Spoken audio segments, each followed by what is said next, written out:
everyone, this is Altrodesi and welcome to my channel. As you guys can see here, I'm doing something a little bit different today.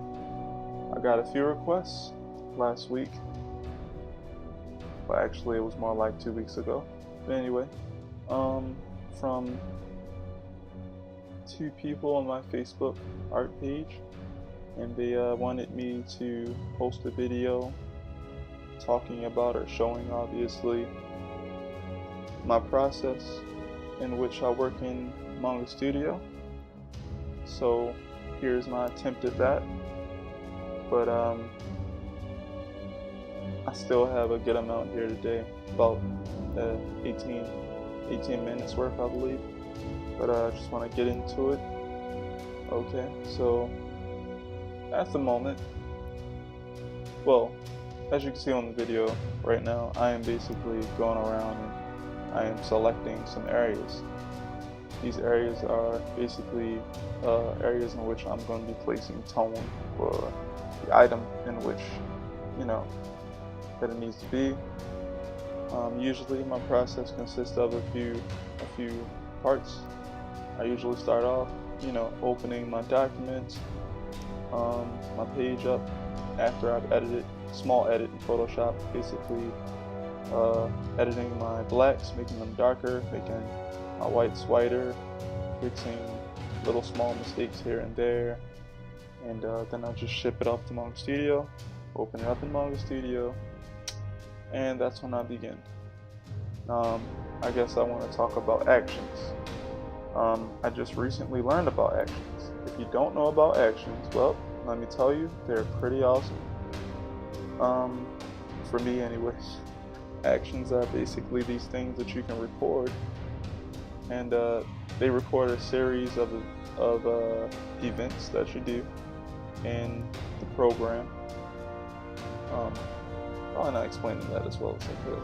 Okay, imagine that you're working digitally, and for a certain thing you keep doing the same thing over and over again. Like you have to go into File or Edit and go here and go there and do this, and come back and select and do this and do that, do this, and then you have to do that over and over again. You notice you do this every time you get to this part, every time you get to this type of dialogue you want, every time you get to this type of sound effect you want, every time you get to this type of effect you want to apply, do the same thing.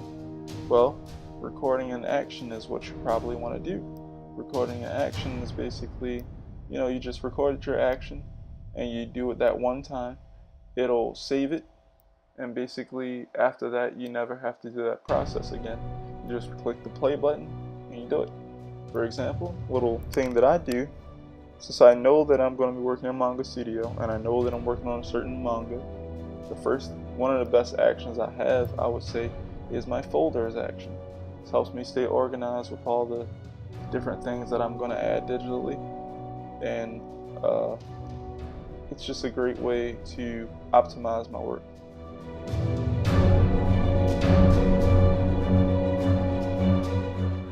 But yeah, so basically as far as folders go, I know that I'm going to have rulers, so I make a ruler one. I know that I'm going to have a background with tone on them, so I make a background one. I make main character folder with the main character stuff in there, basically, and of course that's where all the, any edits or something I'm going to do, clothing or line art or anything like that is going to be, and a lot of the sets of tone for, let's say, the pants or the shirt or whatever like that, the main character, I keep those in that file, in that folder, and etc. Basically that's what I open up. So I just open up a new document, I click the play button on that action, and it pops up all the folders that I need for that specific thing. So it's always good if you plan for things like that. Alright, so yeah, so that's actions. Small amount of it. Someone could probably explain it better, but of course, if you guys have any questions, leave them in the comment section below and I'll definitely try to get back to you on that. Alright, so here I'm still doing the first process. Basically still erasing away small bits and pieces of tone here and there, and adding line. But okay, so as you can see, I have a good amount of folder, layers already up. But basically, I usually start off, and after I edit my line art and everything like that, I go ahead and go around and usually go to my characters, add all their tone in little blocks of, chunks of tone here and there, and I'll clean it up later type thing. That way I'll get a gist of what everyone looks like. I won't go into details yet. And after I do that, that's when I start to mess around with the folders, and I usually go ahead and start on the focal point stuff. Like the background line effects, the speed lines, focal point lines, stuff of that sort. Which I'm gonna start, in this video shortly. She'll be popping up, but I'll start talking about it anyway. Basically, once I get to that part, it's usually I go around and, of course, add in all the lines, and see if I like what I produced or not, as far as the lines, like the speed lines and the focus lines and stuff like that. And if I like it, I keep it. If I don't like it, I strip it down and get rid of what I don't like and redo it. So as you can see here, I'm starting to add the focus lines. Focus lines are going to the hand, but it's in like the mid ground type thing. It's further. You can't really see it. My bad. But okay, so I'm adding these lines. One thing that I do when I work on focus lines and effect lines like this, as far as things that go in the background, is one, I always make sure I go sometimes further than I need to go to make sure that the lines look more confident. And secondly, I basically have a pattern in my head. Sometimes I pick a number and I stick with that number. And basically, if you look at stuff like, I would guess, Yusuke Murata's One Punch Man, which I haven't actually read truthfully. I've just seen some of the art. I usually don't have much time I don't put much time into reading a lot of manga or comics these days. I just try and create my own. It's kind of like the sacrifice, but basically I've seen some of the pages from it, and I always, if you look at his backgrounds, when he does do speed lines, he has a pattern going on. Sometimes it's like 5 lines that are really thin together that make this really cool image, and they're spaced out really well. They look really well. And that's the type of person I am. I analyze a lot of stuff very seriously, so that I can break things down, so that I can produce my work to the best of my ability. So it's like some things do have patterns. You always want to look for them, because that's how you get consistency. And sometimes, I would say mastery of style in a way. Like,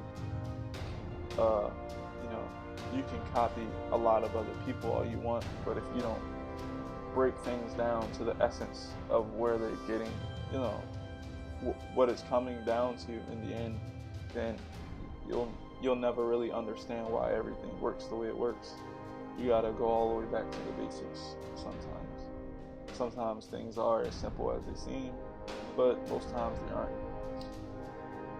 Okay, so alright, here I start on the next set of speed lines.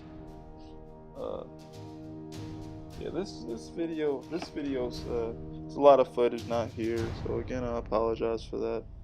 I'm gonna do probably another video which has 2 other pages in it, and I'm gonna talk more about what's going on there, because I think I did a lot more there. This footage is sped up obviously a little bit, so that I can fit it in shortly. I know that you guys don't actually like videos that are above 15 minutes, but this one is, so sorry about that.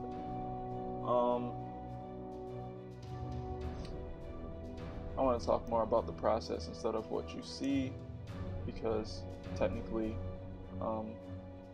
what you see is a slow motion process of how it works.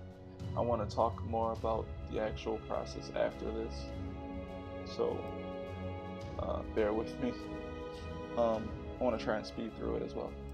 Okay, so basically after I go ahead and do all my speed lines and stuff like that, I check it, I look at it again over and over again, and edit it, and then if I'm okay with it, I move on. That doesn't mean that it's perfect though. If I'm okay with it, it just means that it visually works at the moment.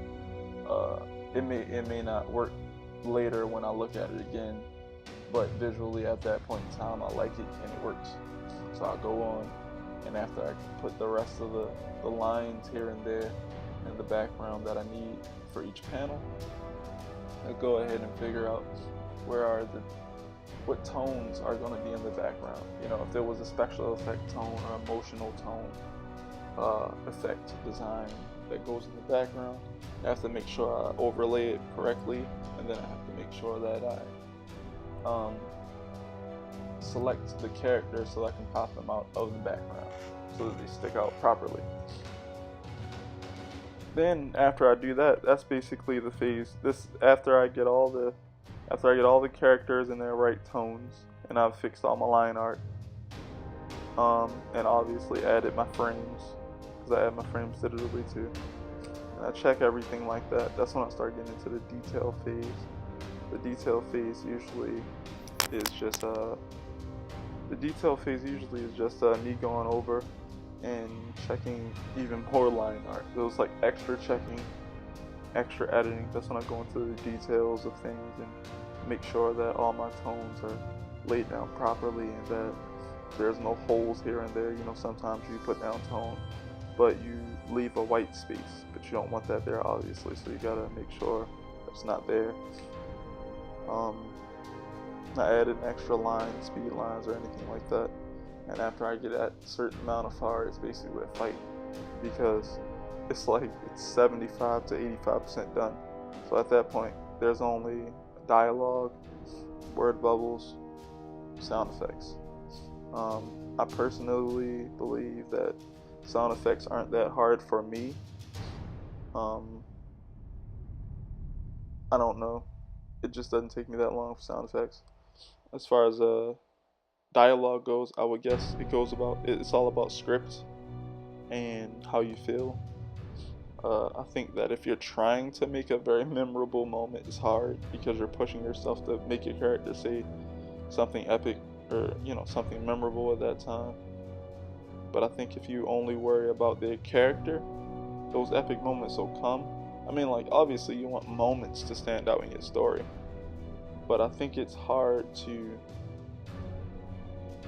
I don't know, for me it's hard to think about writing a story whereas though I'm thinking about epic things that my character will say at this certain point in time. Like when I think of an event, I usually don't think of words that are said, I think of actions that lead to an interesting conclusion. And I guess those words could be an interesting conclusion, but I don't think like that as far as dialogue goes. But I think that I'm mostly centered on understanding the character. I think the character will make the words sometimes for me. You know, if it's a lazy character, you know, and they've changed a lot throughout the story, then it will be really interesting to see how they changed and what the words they would say would be, depending on their character now, compared to what they used to be like. And that's when you can do a flashback or something, you know. So I don't know. You gotta manipulate the character. For me, it's always about character-driven stories. Sometimes, because people are sometimes unpredictable, and sometimes, well, a lot of the time they're unpredictable, even when you know their characters. And the best part is, you shouldn't really know someone's character perfectly. You should get the gist of their character, but you should not be able to perfectly tell exactly what they're going to say and what they're going to do. You should be able to understand what they stand for at that time. I don't believe that a character should perfectly always stand for exactly what they stand for all the time. I think there has to be a little bit of laziness here and there. I think there has to be a little bit of hypocrisy here and there, because the main character can't know everything. So can't sub-character. They can't know everything. So they have to be wrong about something. So sometimes that involves what they believe in. And that's awesome. I love those type of stories. But anyway, after I get that certain amount of far, I'm going to try to speed this up because I don't have much more time left. After I get that certain amount of far, it's basically a lot of back and forth. I go back and forth over the whole entire picture, fixing up things, making sure things are tidy.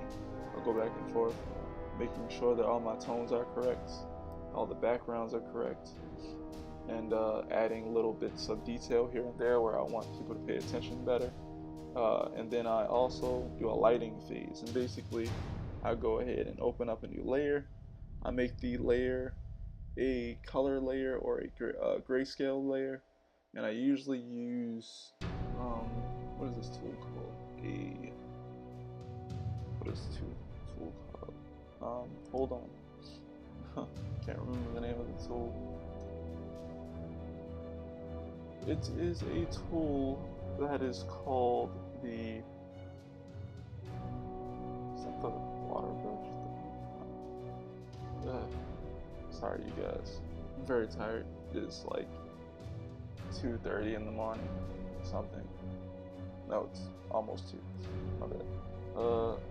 The tool is the airbrush tool, right? Could not remember that.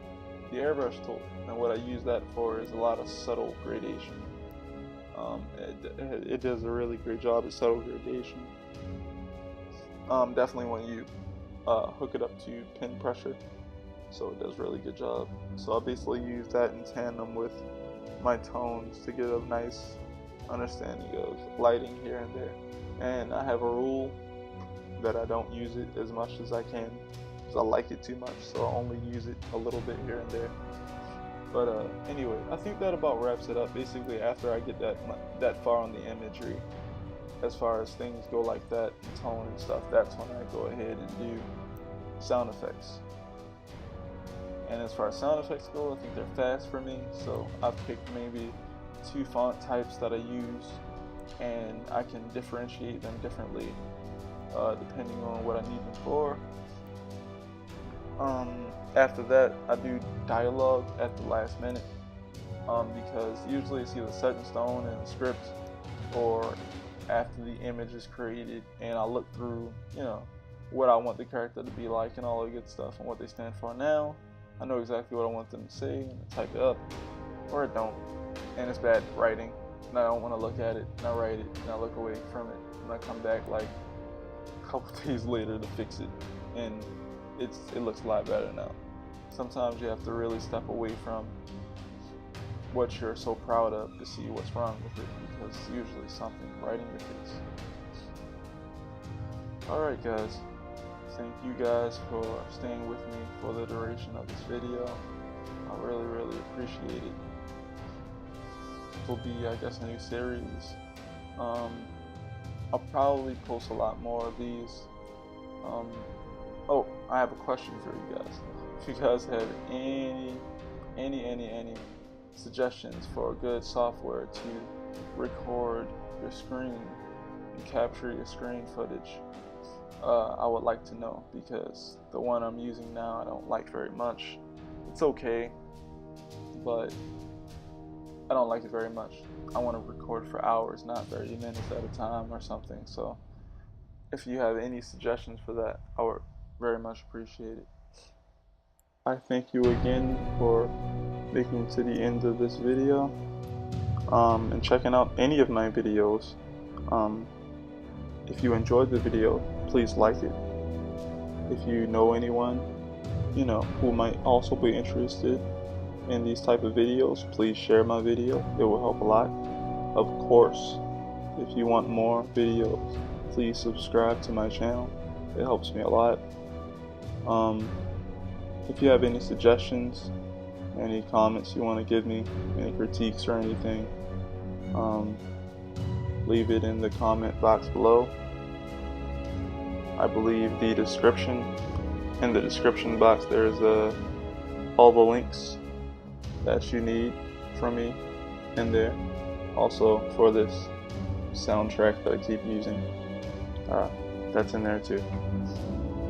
But also, I am also on a good amount of social media.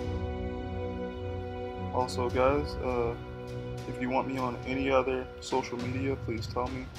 I have a good amount of links on my channel, so check that. Alright guys, this is Altrodesi, and I'll see you guys later.